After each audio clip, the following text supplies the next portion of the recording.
Hôm nay trời đẹp lắm đây, sao không cùng anh dạo quanh Sài Gòn. Vì vụ trên xe qua khắp nẻo đường, ngắm phố phường ta luôn mến thương. Sài Gòn của mình bao nhiêu quán xá, là có bấy nhiêu món ngon thật ngon, là có biết bao nhiêu lựa chọn, là nỗi đắn đo hôm nay ăn gì. Sài Gòn dịu dàng gom bao nỗi nhớ, đi đến nơi đâu cũng mong về mau. Thương lắm quan quen đôi ta vẫn hẹn, yêu lắm những con đường ta từng qua. Sài Gòn quá xa thương yêu, anh đã thương thật nhiều, anh yêu biết bao nhiêu, anh vẫn thương thật nhiều.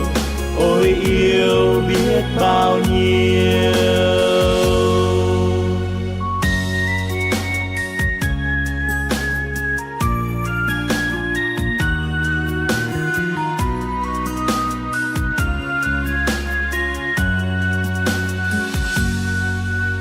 Hôm nay trời nhiều nắng ấm, sao không cùng nhau dạo quanh Sài Gòn.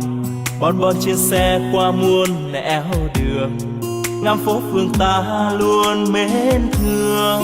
Sài Gòn nhộn nhịp bao nhiêu quán xá, thì có bấy nhiêu món ngon thật ngon, thì có biết bao nhiêu lựa chọn, cùng những đắn đo hôm nay ăn gì. Sài Gòn nồng nàn gom bao nỗi nhớ, đi khắp nơi đâu vẫn mong về mau. Thương lắm quan quen đôi ta hò hẹn, yêu lắm những con đường ta đã qua. Sài Gòn quá xa thương yêu, anh đã thương thật nhiều, anh yêu biết bao nhiêu, anh vẫn thương thật nhiều. Ôi yêu biết bao nhiêu, anh đã thương thật nhiều, anh yêu biết bao nhiêu, anh vẫn thương thật nhiều. Ôi yêu biết bao nhiêu, anh vẫn thương thật nhiều. Ôi yêu biết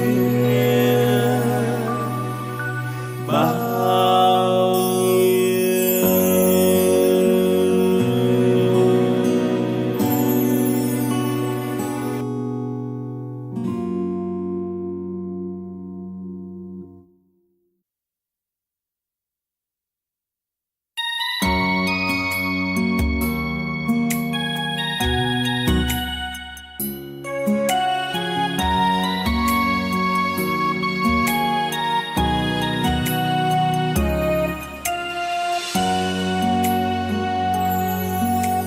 Hôm nay trời đẹp lắm đây, sao không cùng anh dạo quanh Sài Gòn. Vì vụ trên xe qua khắp nẻo đường, ngắm phố phường ta luôn mến thương. Sài Gòn của mình bao nhiêu quán xá, là có bấy nhiêu món ngon thật ngon, là có biết bao nhiêu lựa chọn, là nỗi đắn đo hôm nay ăn gì.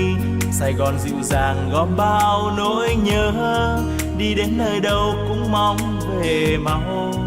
Thương lắm quan quen đôi ta vẫn hẹn, yêu lắm những con đường ta từng qua.